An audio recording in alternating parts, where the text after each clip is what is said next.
Sure. Thank you very much. So this is about the security APIs, which are already there, and this is based mostly on a discussion from, I think, 2-3 meetings ago about, practical application and things that are already done and working into OPI. So not just defining the API, but actually having code that works. In this demo, what I'm going to use mostly, I'll show IPSEC get version stats, load the connection, list connection, and do few list. I'm not going to use initiate, terminate, rekey, and unload connection from the APIs available, although those I tried. In this demo, the IPSEC endpoint will be the responder, not the initiator. So once the connections are loaded, it will start responding. So these are the API, and the APIs, the proto file can be found here for these APIs. Testbed wise, a server with a DPU in it. And for traffic generation, I have 2 ports from our hardware, but it's not needed. We'll see it in the diagram. Now, in terms of test topology, what do I have? So I have the server, like I showed there, with a SmartNIC. It's running IPSEC full hardware offload. strongSwan is the IPSEC interface, the software portion.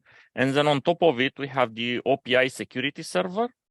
And then I have a Python script. I don't know, I call it security controller here. It's somebody will have to give and program via the OPI interface all these tunnels, add them, remove them, do whatever. And then from the traffic wise, what I have an IPSEC initiator that goes into the DPU. I configure 2 tunnels. And then I have on another interface unencrypted, an HTTP server, and then I have some HTTP clients that are sending a request to the server, and the server will reply. And this will also validate in a way that traffic gets encrypted, gets decrypted. This guy responds and goes back through the process. This is an encrypted portion of the traffic.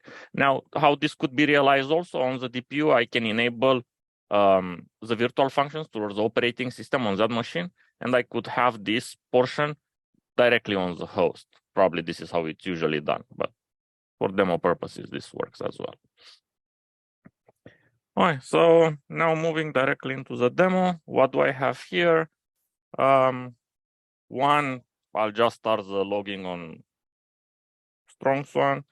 The other one, this is starting the OPI security server that will be listening for the API gRPC calls.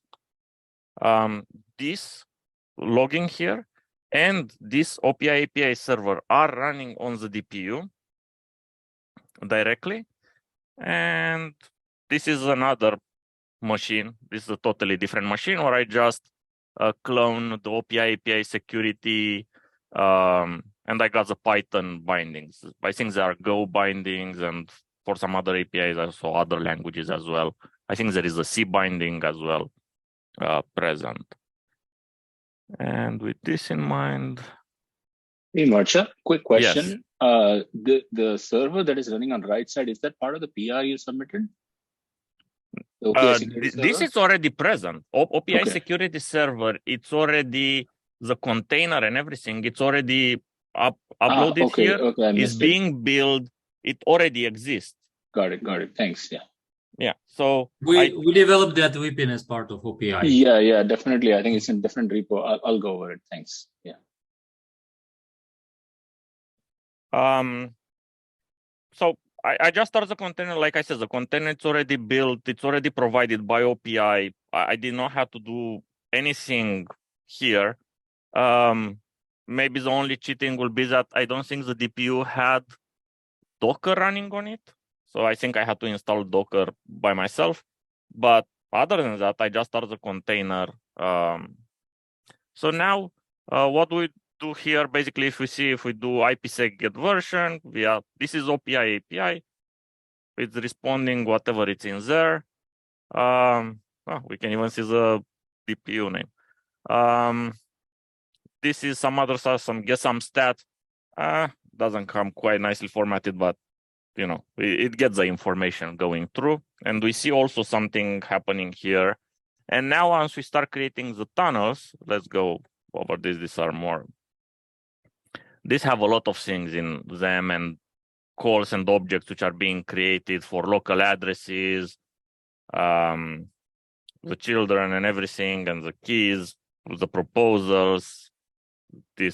But now when we do it, and let's get through the next one. Give me 1 second.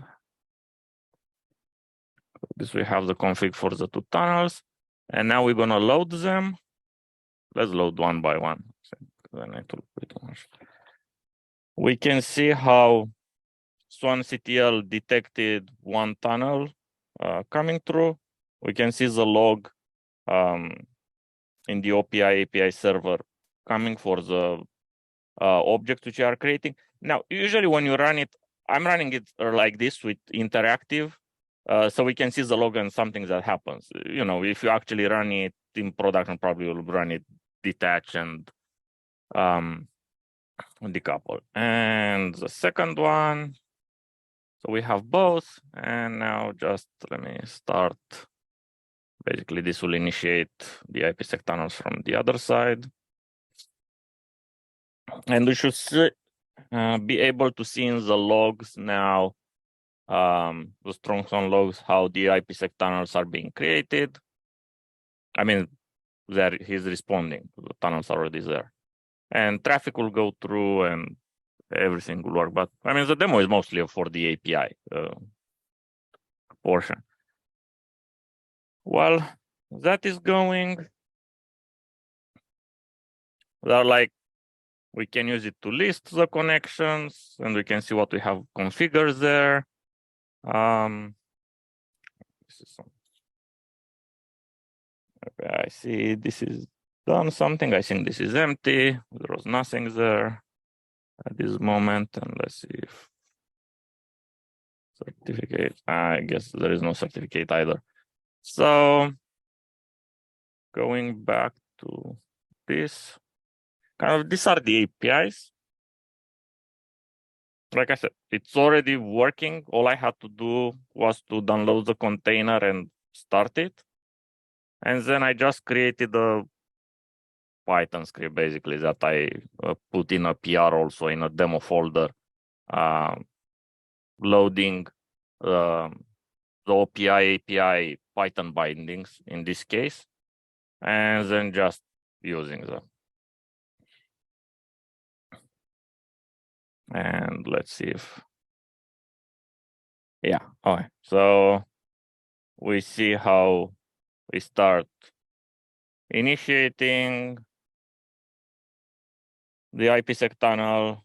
Everything got negotiated, and I think, yeah, we can see both clients sending traffic, doing connections and so on, and server responding to them. So it's also doing the encryption and decryption and everything. Now, the usual use cases for IPSEC, mostly that I'm used with, I have one usually for telecom, where it's actually doing millions of tunnels and a lot of initiating, terminating, and they keep going all over the place. And it matters a lot to have tunnels per second, like rate capabilities. And I think this is a great use of DPUs to offload that.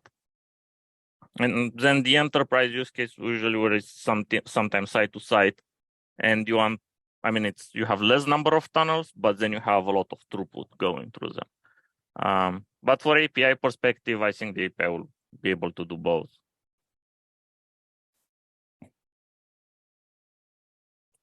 Okay, that was it. Showing it that, I don't know, I can take the OPI containers that already exist and the Python bindings that already exist and actually run IPSEC traffic through a DPU. All right. Thank you, Mircea. Any questions? I have a few comments before we go to questions. So Sure. one thing that I think will be useful, and maybe I can help with that too. To get these bindings, like I think Python has PyPy, and I don't know if Go has also a repository. I don't know if those APIs are yet pushed, so I don't have to clone the repo and get those files from there. We can just do, I don't know, pip install OPI, and then you do opi.security.blah, and it's much easier if we can push upstream in PyPy, basically the packages. I think Go has a similar thing. So that's one, feedback that would have helped me. And the other one, I don't know if we want to start creating, or maybe this is vendors, images for the DPUs that have this, because see, I downloaded the container and works. I made it work, but this is not quite, I'll say, production ready maybe. I mean, you want this container to be started automatically when the DPU boots and have this API endpoint already present there, and maybe you don't want only IPSEC. Maybe you want also the storage and all the other API endpoints in one. Present on the DPU, and if it crashes or something happens, you want to automatically be restarted so people don't even realize anything happened. So I think vendors will have to do a bit of packaging to actually provide the support and, OPI enabled images or something. So one question, yeah. Interesting, Carol speaking. The container, is that tailored to that your particular DPU, or is that generic? There was a proposal by where you actually used the tunnel API to create the actual IPSEC tunnels. Is that used in the container? So it is, let me answer. It is generic, but now, the asterisk on it. I believe it's provided for x86 ARM, and I don't know if there is any other architecture, Boris. I think there are like 2 or 3 architecture of CPU. So now if your DPU has MIPS or something there, I don't know, some other core, may not work. And then it uses as a IPSEC engine, strongSwan. So if your IPSEC software or engine, whatever, is not strongSwan, then it will not be able to interface with whatever other IPSEC thing you're using there. I don't know if there is anything else available, but so there are 2 things. One, your cores on your DPU needs to be x86 ARM, and I think there is another one supported, if I'm not mistaken. And second, you need to run strongSwan on the DPU. If you don't run strongSwan, then yeah. But strongSwan has a plugin architecture, and there's a plugin. Would that be tailored to the particularly deep DPU? Because I mean, the different DPUs do the encryption probably in different ways, and there must be somewhere where it's adapted. Yeah, let me answer, Jens. Yeah, so good question, right? So what we see today is we see most of the DPU vendors have plugins for strongSwan for their specific hardware accelerators. Okay, so this is why we created this gRPC API on top of strongSwan, so we can send gRPC APIs through the strongSwan, and then private plugins will be used for strongSwan to actual hardware offloads. Make sense? Yes, that makes sense. But it's not supposed to use the tunnel API for southbound of strongSwan. It's dedicated plugin for the particular DPU. No, it's generic across all the DPU vendors that run strongSwan. Yeah. And if some DPU that cannot or don't want to run strongSwan and do a plugin for that, because of what we defined is gRPC protobuf APIs, they can implement directly the gRPC protobuf APIs. I believe that AMD Pensando did exactly that. So they have gRPC APIs that you can send directly to them. So from the customer perspective who is sending those APIs, he doesn't care if a strongSwan is running on the DPUs or you have FPGA, P4 pipeline, whatever based system without strongSwan. From customer perspective, it's absolutely agnostic. He's using those gRPC APIs that Mircea is showing on the screen. Right. That's fine. I mean, these APIs, the northbound of strongSwan is very convenient and so on. So, and the southbound interface seems to be sort of tailored to having different plugins for strongSwan, if I get it right.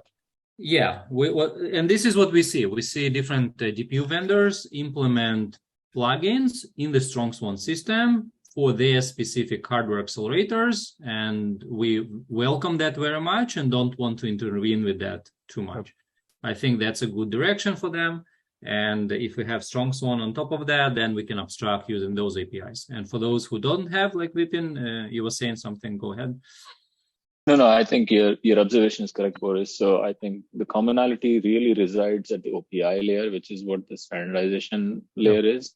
And people could have crazy kind of integration with strongSwan or choose something else that they feel is comfortable for their hardware capabilities. Agree, but because we identify that most of the DPU vendors are using strongSwan and have plugins for their hardware accelerators, we felt as OPI community a need to actually implement those API implementation to strongSwan with specific plugins for different DPU vendors, so we can actually showcase and demo and actually have something that is up and running. Once Vipin, you ramp up with MD Pensando demo using those APIs, we can definitely showcase and add it to that, which will be a different use of the same APIs without strongSwan running on the DPU itself.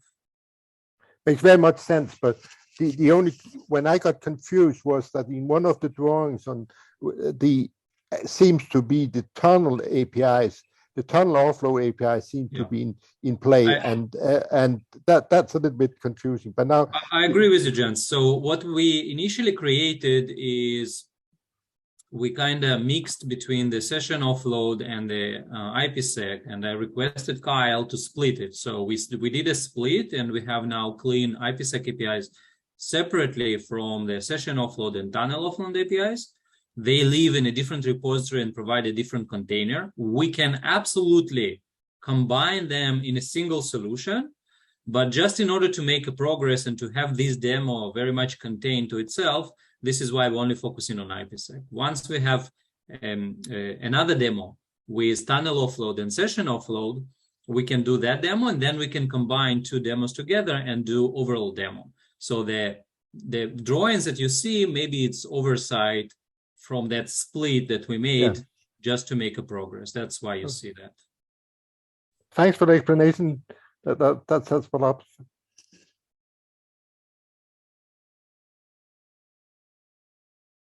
Okay, that's and all Paul, from my side. Paul will update the demo to the demo folder on our YouTube channel. We now started a new list of all the demos that we're doing, so it will be a demo available there. Look forward for it.